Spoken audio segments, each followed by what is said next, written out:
దానికి మరి మంత్రి గారు ఏదో రకంగా దాన్ని కూడా క్లియర్ చేయాలని రిక్వెస్ట్ చేస్తాం. ఓకే మంత్రి గారు. మా రామానాయుడు గారు చెప్పారు, ఇచ్చాము. బొత్స గారు నమస్కారం అండి. బొత్స గారు అలవైపు గారు ఒక్క నిమిషం. అలవైపు గారు లోకేష్ గారు మీతో బొత్స గారు చూస్తాం చాలా ఆనందంగా ఉంది అధ్యక్ష, ఎందుకంటే కొంచెం అనారోగ్యం వల్ల గురువుగారు ఇబ్బంది పడ్డారు. It's nice to see you sir, welcome back to the house. నేను అనేది ఏంటంటే ఇప్పుడు భరత్ గారు సత్యదూరం మాటలు మాట్లాడారు అధ్యక్ష, ఎందుకంటే 86 లక్షలు అన్నారు, అది ఎక్కడి నుంచి వచ్చిందో ఆయనకు తెలియదు అధ్యక్ష.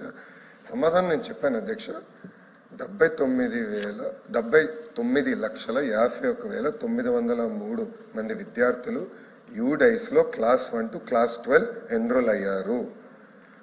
వాళ్ళకి తల్లికి వందనం కింద 6,000 కోట్లు కాదండి, 8,454 కోట్ల రూపాయలు వాళ్ళ అకౌంట్లో డిస్పర్స్ చేస్తాం జరిగింది.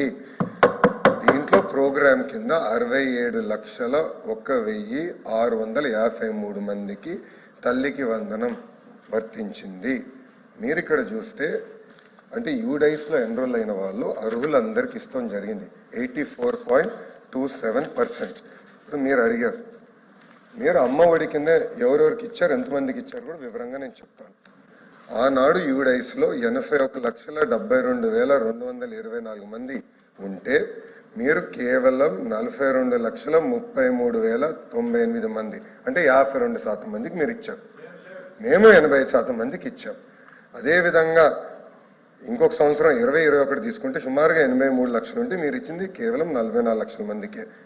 21-22లో 82 లక్షల మంది ఉంటే విద్యార్థులు మీరు ఇచ్చింది కేవలం 43 లక్షల మందికే. 2022లో